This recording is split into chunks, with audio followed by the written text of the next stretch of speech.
It started with a bureaucratic blunder-off, galactic proportions deep in their quiet, uncharted reaches of space, and what had long been considered an insignificant corner of the galactic bureaucrat's territory, an entire sentient species, had somehow gone in. That species was humanity. We had settled into complacency, convinced that our dominion over the stars was complete. So, when radio signals began streaming across the void, crackling with music news, broadcasts and something called talk shows, the bureaucrats in charge were caught off guard. The signals were everywhere, cluttering the quiet off space with chaotic energy. Worse yet, the humans had already deciphered all language, and without hesitation had started hailing one of our colony worlds, satmenting to make contact. They had been observing us, studying us, for nearly a full year before we had even realized it existed. As it turns out, there was a protocol for this sort of situation, typically used for primitive species, Ho had only recently discovered. Faster than light traveled the galactic bureaucracy, cyberingly extended to humanity, a 100 light-year sphere around their home planet as a protective buffer. Unfortunately, this space included a section of Ceridian territory, and that was bound to cause problems later. For now, though our diplomats had more immediate concerns when our representatives first met humanity, they were struck by two things: their physical appearance and their astonishing Grisilcine Earth, it turns out, lay on the upper limits of what we had long considered the threshold for spacefaring life. The planet's gravity was so intense that many of our scientists had previously theorized that life on suckworlds would struggle to reach space at all. Indeed, on Earth, early spaceflight had been perilous. Many attempts had ended in failure, yet against all odds humanity had persevered. At first glance, humans were not large by galactic standards. In fact, they were rather short, averaging around 2 meters in height, barely half the size of some of the more imposing species within the bureaucracy. But their strength was another matter. Years of living under immense gravity had gifted them a kind of physical power that was almost terrifying, even compared to other high-gravity species. Humans were monstrously strong. Their muscular frames, although leaner than most, were built for endurance and brute force. Then there was their movement, quick, efficient, almost mechanical. Where most species glided or drifted with a natural grace, humans moved with purpose, with a kind of brutal pragmatism that made them seem like bumbling, oversized children. They had a habit of charging headfirst into situations, solving problems by sheer force. This reputation grew quickly by stories of human engineers malfunctioning machinery into working order with their bare hands. In team, it became a running joke within the bureaucracy. Humans were the blunt instruments of the galaxy, solving their issues with brute strength and tenacity instead of finesse. Yet despite this reputation, the humans were endlessly optimistic. They possessed an unshakable cheerfulness that made them easy to underestimate. Even when they spoke of their history, full of wars, conflicts, and the painful lessons of a violent past, they seemed embarrassed by it, as thou shemmed of their species. Darker, impulsist, nervous diplomats stammered through descriptions of humanity's wearing a dress, apologizing profusely for what they perceived as barbarism. It was almost endearing, especially when our diplomats, too much bloodier historians, lauded off and reassured them that such conflicts were not unusual in the galaxy. This light-hearted approach did little to dispel the growing number of jokes about humans. They had become the galaxy's favorite comedic subject, species so unfathomably strong and clumsy that they were laughed at even when people were secretly terrified of what they might do if truly angered. Of course, the humans eventually learned of the jokes. Their reaction, they laughed right along. with everyone else even contributing jokes at their own expense somehow that only made them more likable still. There was always a lingering fear, a sense that perhaps humanity was more dangerous than they let on their ability to shrug off insults and mockery. To maintain their optimism in the face of adversity was both impressive and enerving. After all, how does one handle a species that seems almost impervious to offense? What would it take to provoke them into showing their true colors? Came during humanity's early years of expansion, freed from the constraints of their home system. They began colonizing the buffer space, given to them by the bureaucracy. They set up mining stations, trade networks, and colonies with astonishing speed. Their productivity was unparalleled, their strength and relentless work ethic propelling them into an economic golden age. Resources and consumer goods poured into the galaxy, and for a brief time it seemed as though humanity had found its place. But then, as with all golden ages, prosperity was threatened. A lucrative trade agreement with the Stellar Gospel, the galaxy's most pious and peaceful species, had been vital to humanity's success. The Salo were staunchly religious, their economy fueled by the peaceful conversion of others to their faith. The deal had given humanity access to the vast resources of Salic worlds, bolstering their economy and giving them the edge they needed to compete with larger, more established empires. Then came the scandal, a single offhand comment from a human leader likening the Salatu Jehovah's Witnesses was enough to send shock waves through the stellar gospel sock. High Speaker, deeply offended, Midi severed all trade relations with humanity. What had once been the foundation of humanity's burgeoning empire crumbled overnight, and yet, in true human fashion, they simply didn't care. Their economy took a sharp hit, to be sure, and the loss was devastating.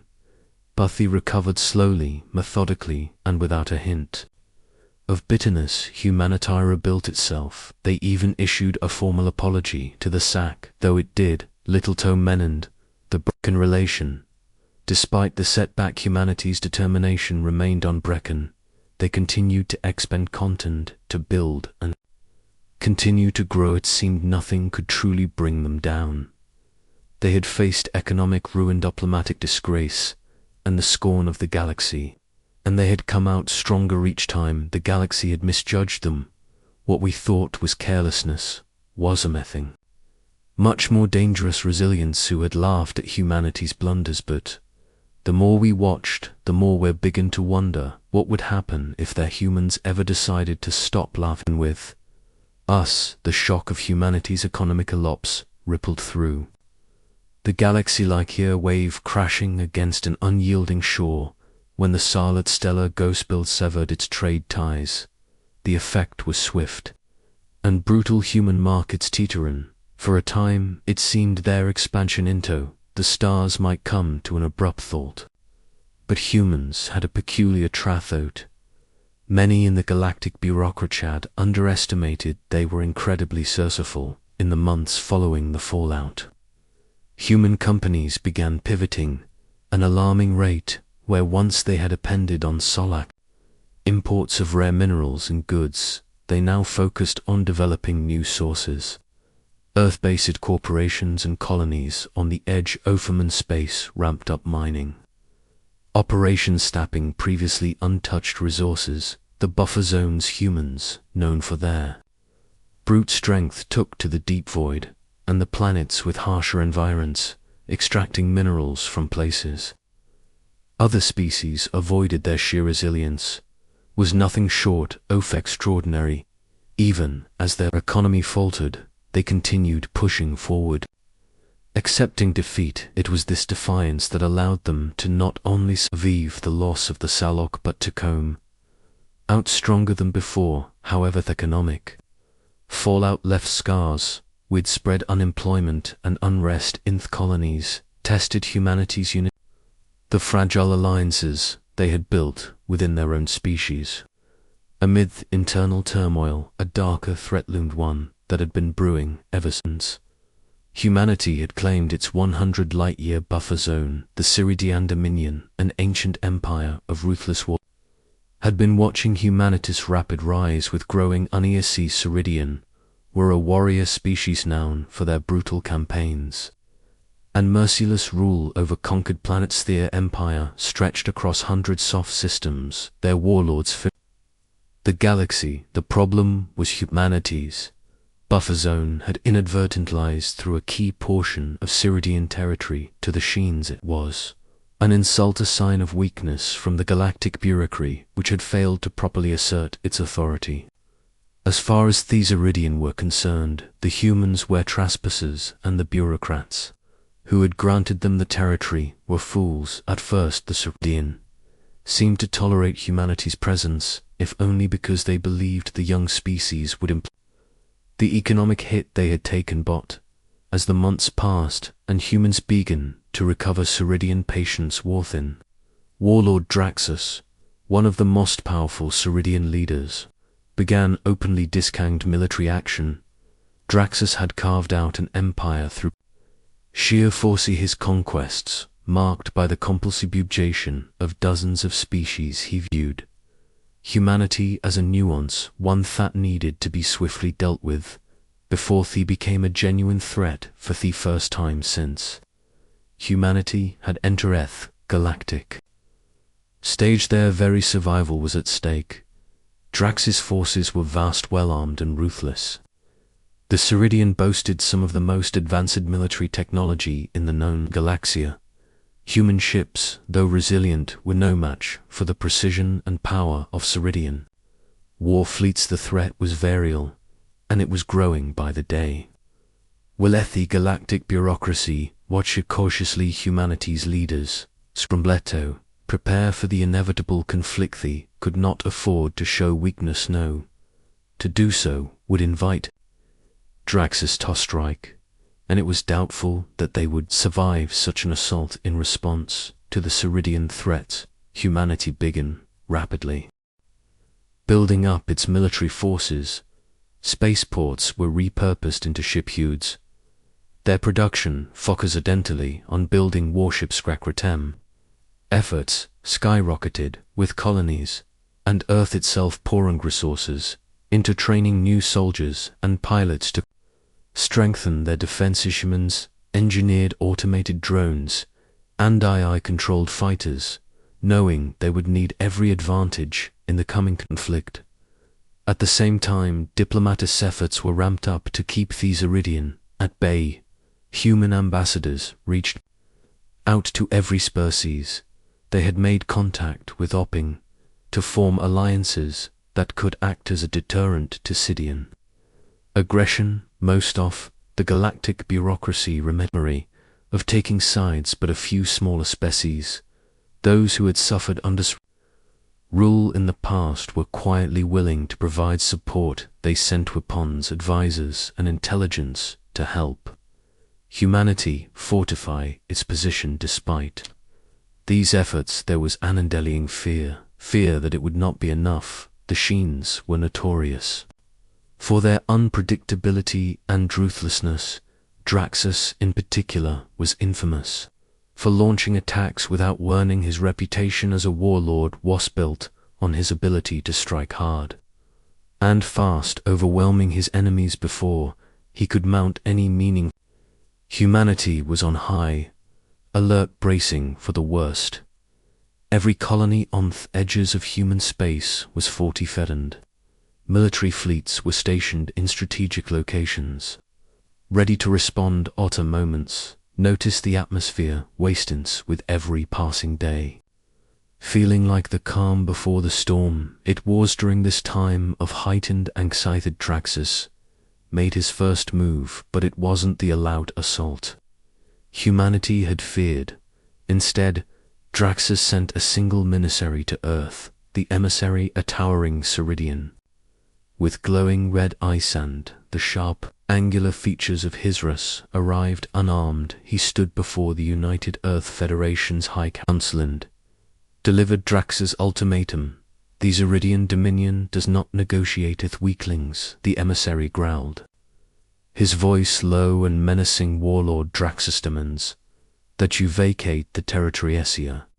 Have stolen from the dominion Yawil, have 1 month to comply. If you do not, your species will be wiped from existence. The threat hung in the air like a blade over humanity's neck. The High Council, led by President Alexander Grayson, debated their response in secret chambers. Some argued for diplomacy, insisting that humanity could not withstand a Ceridian attack. Others said Grayson himself believed that capitulation would only delay the inevitable. The Ceridian would strike eventually. Giving in to their demands would only embolden them further. After hours of tense deliberation, the Council made its decision. Humanity would stand its ground. They would not abandon the territory they had fought so hard to build. Drax's ultimatum was rejected and preparations for war intensified. There was no longer any question of if the Sheens would strike. Only when the Ceridian War began, without warning, just as humanity feared. Draxus had no intention of waiting the full month before launching his assault. Instead, he struck after 2 weeks in the dead of night, targeting one of the most vulnerable human colonies on the edge, off the buffer zone. New Horizon, the Ceridian fleet descended on the colony with brutal efficiency. Thousands of Ceridian warships, sleek and deadly, blotted out stars as they opened fire on the planet's defenses. The colony's automate systems responded immediately, scrambling drones and activating energy shields. But they were quickly overwhelmed within hours. New Horizon cities were reduced to rubble, its people trapped beneath the ruins as Ceridian ground forces stormed the surface. The devastation sent shockwaves through the United Earth Federation. This was no skirmish, this was a full-scale invasion, and humanity was awfully up. President Grayson addressed the Federation from Earth, his voice resolute but tinged with grim determination. The Sheens have brought Watto our doorstep, he said. They believe we're weak, they believe we will cower and retreat, but they are mistaken. We will fight. We will defend our colonies, our people, and our future. We will show the galaxy what humanity is capable. Ophacros, the galaxy human forces, mobilized fleets that had been hastily constructed in the months prior, were now thrust into action. Earth's defenses were reinforced. Colonies on the outer rim braced for attack. The Ceridian, known for their ruthless blitzkrieg tactics, launch-head coordinated assaults on multiple fronts, striking at human infrastructure and supply lines. They aimed to humanity's ability to resist, and for a time it seemed their strategy was working. In the early days of the war, human losses were heavy. Entire fleets were obliterated in battles against warlords, and several colonies fell under Ceridian occupation. Humanity's military, though strong in spirit, lacked the experience and technological edge that the Ceridian possessed. It became clear that if humanity wanted to survive, they would have to adapt. And fast. The turning point came during the Battle of Vesta, a strategically crucial asteroid belt that served as a major resource hub for the Federation. The Ceridian launched a massive assault, intending to seize control of the asteroid fields and deny humanity access to vital materials. Human forces, led by Admiral Sarah Vallon, were vastly outnumbered, but they had a secret weapon, a new class of warship developed in secret over the past year. These ships, now as the Wraith class, were designated specifically for guerrilla warfare in space. They were equipped with advanced cloaking technology, allowing them to strike from the shadows and disappear before the enemy could respond. Unlike a traditional human warships, which relied on brute force, the Wraiths emphasized stealth and precision. As the Ceridian fleet approached, Admiral Vallon ordered her forces to retreat. At least that's What it appeared to be, in reality her fleet, was lying in wait, hidden among the asteroid belt, while the racers circled around the city. Armada. As soon as the Sidian moved into to occupy Vesta, the Wraith struck with surgical precision. They disabled the Ceridian Kamen ships, leaving the enemy fleet in disarray, and then systematically picket off the remaining ships. The Battle of Vesta was a resounding victory for humanity. Not only did it halt the Ceridian advent, but it also demonstrated that the Federation was capable of more than just reactive offense. They could fight back, and win. News of the victory spread quickly.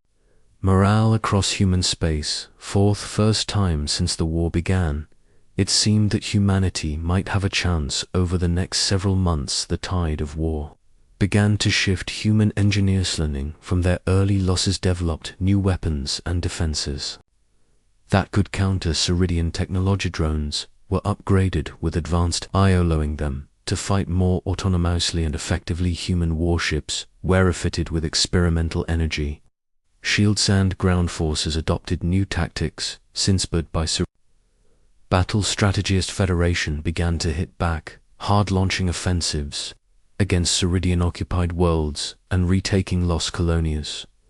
The war became a brutal stalemate, with both sides suffering heavy casualties. Ceridian warlords clashed with human admirals in fierce space battles, while ground troops fought for control of key planets. Planets like Helios Prime and Navat Terra became battlegrounds.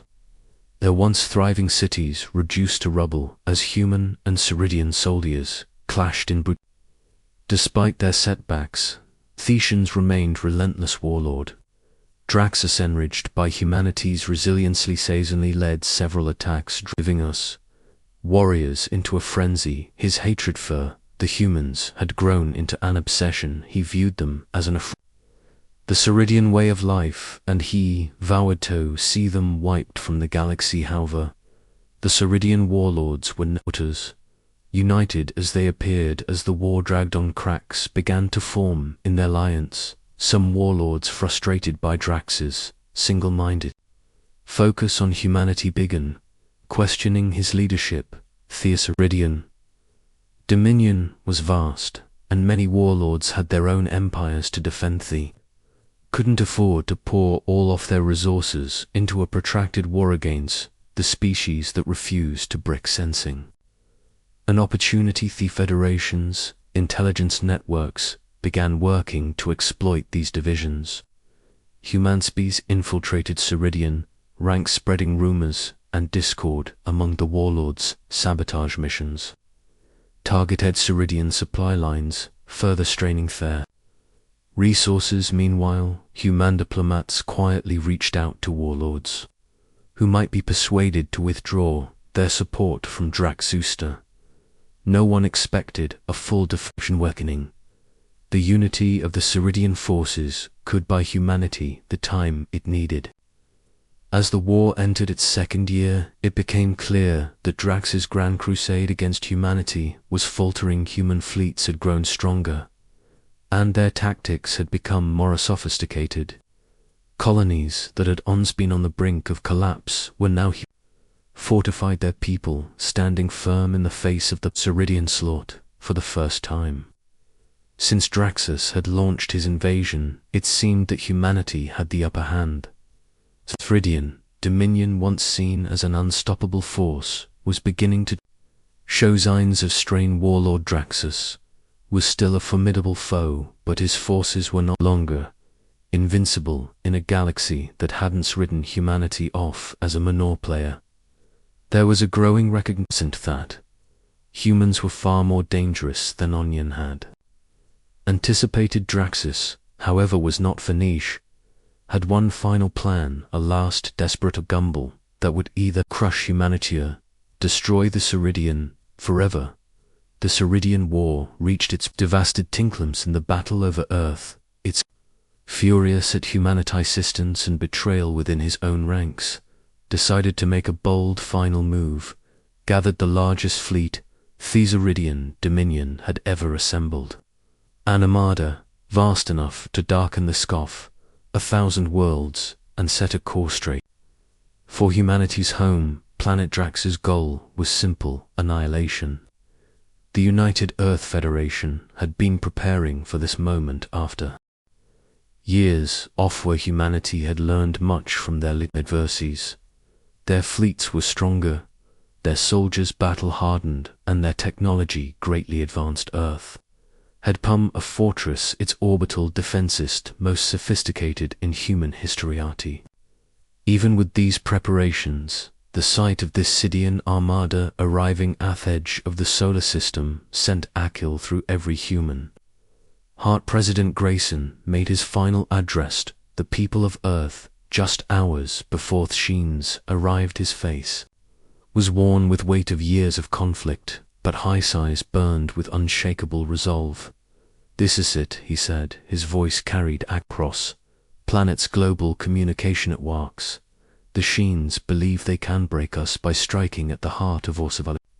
But they have underestimated us at every turn. Today we stand united not just for our survival but for the survival of everything we have built. We will show the galaxy that Earth will never fall."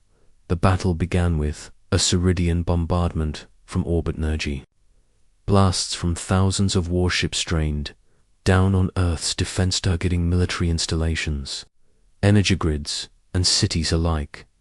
The Federation space fleet responded in kind, launching their most advanced warships into the massive space battles unfolded over the skies of Earth. With human and Ceridian ships locked in deadly combat, the Wraith-class ships proved invaluable, using their stealth capabilities to disrupt Ceridian fleet and strike at key targets. But the sheer number of made victory seem impossible. On the ground, Earth's surface became a war zone. Draxus unleashed his ground forces and waves, deploying Ceridian shock troops to land in K-City and strategic locations. Humanity fought back with everything they had: elite soldiers, drones, and even the newly developed Dexits that gave infantry the power to take on Ceridian warriors. Hand-to-hand battles raged in the streets of London, New York, Shanghai, and countless adversities as humanity's forces fought to defend their home. Despite their efforts, Sheens pressed their advantage. They managed to breach several of Earth's orbital defense platforms, crippling humanity ability to maintain control. Oft Sky's ground forces were pushed to their limits, with entire divisions wiped out in desperate last stands.